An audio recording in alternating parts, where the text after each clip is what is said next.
उसने एक इंटरव्यू में बोल रहा था कि आज भाई करके आया है, तो जैसे करेक्टर है तो वैसा तो सीन होना ही है ना। क्योंकि अगर आप गलत हो और आप बोलोगे कि मैं गलत नहीं हूँ, मेरे को सब कुछ अच्छा डिज़र्व चाहिए, तो इट इज़ बिगेस्ट बात तो ये है कि आपको गेम ऑफ फेम का अभी नॉलेज नहीं है, ठीक है। दूसरी बात, पांड्या ने खुद एक इंटरव्यू में बोला था कि मैंने अपनी प्रॉपर्टी का या फिर जो भी मैं सामान लेता हूँ या फिर एसेट खरीदता हूँ उसका 50% मैं अपने मॉम के नाम पर लेता हूँ। तो गलत चीज़ है, मैं मानता हूँ इक्वल होनी चाहिए।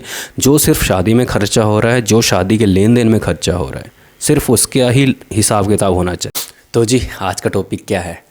कल से एक न्यूज़ वायरल हो रही है कि जी हार्दिक पांड्या का डिवोर्स हो रहा है और उसमें उसकी जो वाइफ है उसको 70% प्रॉपर्टी का हिस्सा जाएगा। और इसके ऊपर मैं बहुत टाइम से बात करने वाला था कि इंडिया में जो ये डॉरी को लेकर या फिर आफ्टर डिवोर्स जो प्रॉपर्टी का डिस्ट्रीब्यूशन होता है उसका क्या एक जो बैचलर्स है, जैसे मैं बैचलर्स हूँ, वो क्या सोचते हैं इस चीज़ को लेकर। क्योंकि जब हम शादी करने की बात पे आते हैं या फिर डोरी के ऊपर लेकर बात आते हैं तो सिस्टम बहुत अलग हो जाता है। हम ये भी सोचते हैं कि भाई शादी करवानी भी है, ये भी सोचते हैं कि भाई अगर शादी कर भी ली, बाई चांस हमारी सेटिंग ना जमी या फिर कुछ समस्या आ गई तो डिवोर्स भी लेंगे तो नुकसान हमारा ही है। इस पे बात करने वाला था मैं, और अपनी राय भी ज़रूर देना, क्योंकि इसमें तो मैं कोई परफेक्ट नहीं हूँ। मैरिड लोग ही सबसे ज़्यादा इसके ऊपर अच्छे व्यू रखते होंगे। और मैं एज अ बैचलर मैं ये सोचता हूँ कि मेरे को भी शादी करनी है आने वाले टाइम में, तो क्या मैं सोचता हूँ कि करनी चाहिए भी कि नहीं चाहिए। क्योंकि जब ऐसे सीन होते हैं तो थोड़ा सा डर लगता ही है मन के अंदर, क्योंकि बाद में फिर लोग यही बोलते हैं कि आदमी सक्सेसफुल है, उसके पीछे उसकी वुमेन का हाथ है। बट ये भी सही है, अगर वो शादी के बाद सक्सेसफुल होता है तो बंदा कह सकता है, बट बंदा पहले से सक्सेसफुल है और उसके बाद फिर वो शादी करवाता है, शादी करवाने के बाद फिर ये तो कोई चीज़ बोल नहीं सकता कि यार वुमेन का इसके सक्सेस के पीछे हाथ है। वो तो सिंपल सा पता लगता है कि यार डिवोर्स है, उसके पास प्रॉपर्टी थी और इसलिए उसका ये सब सीन चला और उसने कहा कि मेरा जम नहीं रहा और मेरे को डिवोर्स चाहिए। देखो, मैं इसका सलूशन भी समझ सकता हूँ क्या क्या हो सकते हैं, इसलिए मैंने ये वीडियो बनाई कि इसके सलूशन में हम क्या बात कर सकते हैं। पहला बात तो ये है कि भाई शादी करो ही मत, सल्लू भाई की तरह। मजाक कर रहा हूँ भाई, शादी तो सबको करनी पड़ेगी। हमारा खुद जीन ऐसा होता है कि हमको अपनी पॉपुलेशन को बढ़ाना होता है, हमको अपने आप को आगे, नेचर ही हमारा ऐसा है भाई। हमारी आने वाली पीढ़ी को बढ़ाना ही हमारा नेचर के अंदर कोड किया हुआ है कि हमको आना है, जनसंख्या बढ़ाना है और मर जाना है। ये एक्चुअल नेचर का रूल है, इसको हम पलट नहीं सकते, ठीक है। तो शादी तो होगी एक ना एक दिन सबकी, जिसने नहीं करवानी हो तो चलो अलग बात है। बट मैं ये मानता हूँ कि यार शादी करने से पहले ना कुछ चीज़ें हम समझ सकते हैं कि क्या क्या हम मतलब पहले से प्रिकॉशन ले सकते हैं। जैसे कि अब ये देखो, पांड्या के साथ जो हो रहा है, मैं नहीं कहता कि भाई वो भाई के साथ गलत हो रहा है। देखो, पहली बात तो ये है कि आपको गेम ऑफ फेम का अभी नॉलेज नहीं है, ठीक है। दूसरी बात, पांड्या ने खुद एक इंटरव्यू में बोला था कि मैंने अपनी प्रॉपर्टी का या फिर जो भी मैं सामान लेता हूँ या फिर एसेट खरीदता हूँ उसका 50% मैं अपने मॉम के नाम पर लेता हूँ। तो अभी डिवोर्स भी हुआ है तो कितना उसको मिलेगा? कुछ नहीं मिलेगा भाई। उसने ऑलरेडी क्लियर किया हुआ था कि मैं नहीं चाहता कि मेरा 50% कोई और लेके जाए। तो उसके ऑलरेडी आधी से ज़्यादा प्रॉपर्टी की तो वैल्यूएशन उसके मदर के नाम पर है, तो उसमें उसका कोई इशू नहीं है। लोग ऐसे उनको सिम्पथाइज़ कर रहे हैं। इवन कि उसने एक इंटरव्यू में बोल रहा था कि आज भाई करके आया है, तो जैसे करेक्टर है तो वैसा तो सीन होना ही है ना। क्योंकि अगर आप गलत हो और आप बोलोगे कि मैं गलत नहीं हूँ, मेरे को सब कुछ अच्छा डिज़र्व चाहिए, तो इट इज़ बिगेस्ट पॉइंट कि आपको ऐसा मिलने वाला नहीं है। कहते हैं ना, कर्मा इज़ अ गेम, जैसा आप बोओगे वैसा ही आप पाओगे। तो वो तो चीज़ है, तो इसमें सिम्पथाइज़ करने की ज़रूरत नहीं है। बट मैं ये भी देखता हूँ कि ये तो चलो सेलिब्रिटी है, दोबारा से कमा लेगा, बना लेगा, इसमें कोई उसका बड़ा वो नहीं है। इसमें तो इवन कि पांड्या का ही सबसे बड़ा फ़ायदा है। मालूम है मिलियंस डॉलर्स की कंपनी है और मेरे को नया सी शुरुआत करनी है कुछ पैसे देकर, तो वो एक किस्म से बिजनेस हो जाता है इनके लिए, तो वो कर रहा है।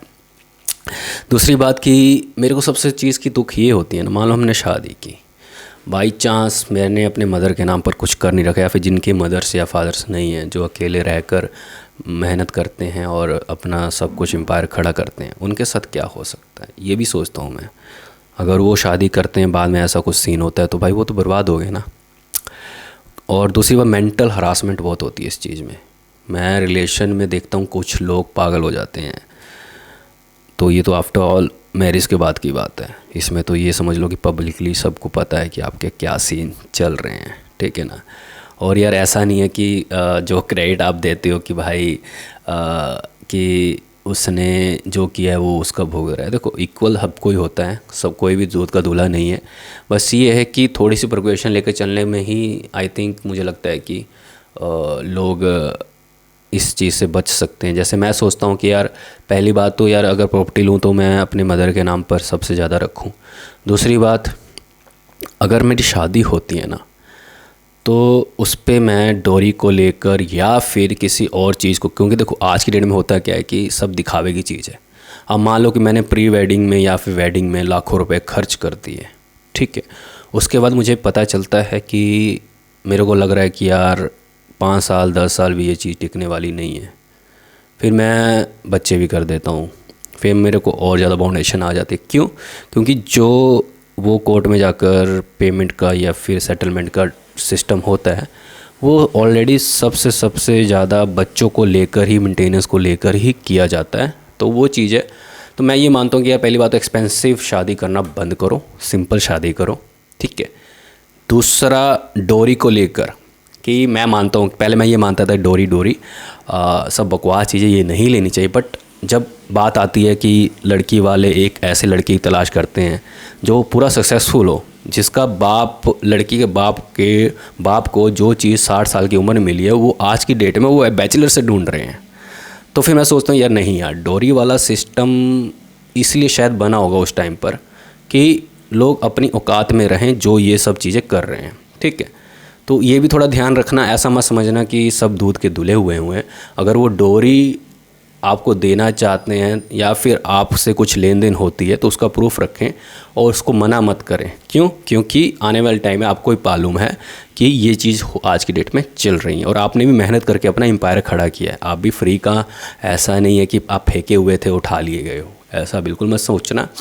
और तीसरी बात कि हमेशा सिंपल शादी करो, डोरी के रिलेटेड लेकर सोच विचार के शादी करना। और आपको लगे, ये चीज़ मैं बोलना नहीं चाहता क्योंकि मेरा तो खुद ये है कि शादी के बाद अगर बच्चे जल्दी ना हो तो यार फिर हमारे पेरेंट्स का भी सपना थोड़ा ये रहता है कि यार प्रेशर रहता है कि बच्चे नहीं हो रहे हैं, हमको भी खिलाना है बच्चों को। बट मैं ये मानता हूँ कि यार आज की डेट में अगर शादी होती है ना, तुरंत बच्चे मत करना। सबसे बड़ी कमज़ोरी, या फिर ये कह सकते हैं कि कोर्ट में जाकर सबसे ज़्यादा बेनिफिट जो शादी और डिवोर्स में लिया जाता है वो बच्चे का ही लिया जाता है, उसी में मेंटेनेंस का सबसे ज़्यादा ये सब हक में दिया जाता है। तो मेरे को लगता है 5 साल तक तो बच्चे मत करना, जब तक आपको नेचर पता लग जाएगा, है ना जी। और प्रॉपर्टी, आपको दूसरा पॉइंट ये बताया कि मदर के नाम पर करो, ठीक है। और मैं ये मानता हूँ कि तीसरा कि गवर्नमेंट को या फिर यहाँ पर भी रूल ना एक इक्वल बनना चाहिए। क्या इक्वल होना चाहिए कि यार जो हम शादी करने में लड़का लड़की की तरफ से खर्चा हो रहा है, जो मैरिज में लेन देन हो रहा है, सिर्फ उसका हिसाब लिया जाए यार। ये क्या बात बनी यार कि हाँ शादी कर ली, शादी के बाद वो कोई भी मुंह उठा के चला गया कोर्ट में और डिवोर्स के लिए एप्लीकेशन दे दी और गवर्नमेंट ने भी 50 या 70% प्रॉपर्टी सीधे उसके नाम पे कर दी। ये तो गलत चीज़ है यार। मैं मानता हूँ इक्वल होनी चाहिए। जो सिर्फ शादी में खर्चा हो रहा है, जो शादी के लेन देन में खर्चा हो रहा है, सिर्फ उसका ही हिसाब किताब होना चाहिए। ये नहीं कि किसी की भी प्रॉपर्टी उठा कर दे दी, तो मेरे को बहुत गलत रूल लगता है। इवन कि कुछ कंट्रीज़ ऐसी हैं जो ऑलरेडी ये रूल एप्लीकेबल है ही नहीं। केनिया का मैं पढ़ रहा था, केनिया में यही सेम रूल है कि अगर आप डिवोर्स लेना चाहते हो जाएगा बेझिझक। बस आपको ये प्रॉपर्टी का कोई सीन नहीं है, जो शादी में आपका खर्चा हुआ है वही आपका लेन देन चलेगा, दैट्स इट। तो ये चीज़ है। बाकी ऐसा नहीं है कि सारी लड़कियां जैसी होती हैं, मैं किसी को ब्लेम नहीं कर रहा हूँ। कहते हैं पत्थर पे भी फूल निकलते हैं, तो हर कोई इक्वल नहीं होता और हर कोई एक जैसा हो भी नहीं सकता।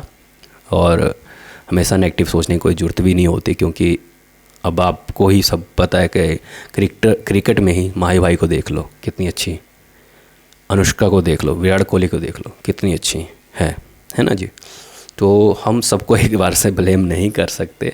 बाकी आप भी बताना कि आपके क्या सोच विचार हैं शादी को लेकर। वैसे तो जो मैरिड है ना, वो तो मेरे ख्याल से एक्सपीरियंस इसका अच्छा ले चुके होंगे और बता सकते हैं कमेंट बॉक्स में, तो ज़रूर बताना। बस बाकी मेरा ये छोटा सा थॉट था, आपको क्या लगता है इसके बारे में ज़रूर कमेंट करिएगा। Thank you.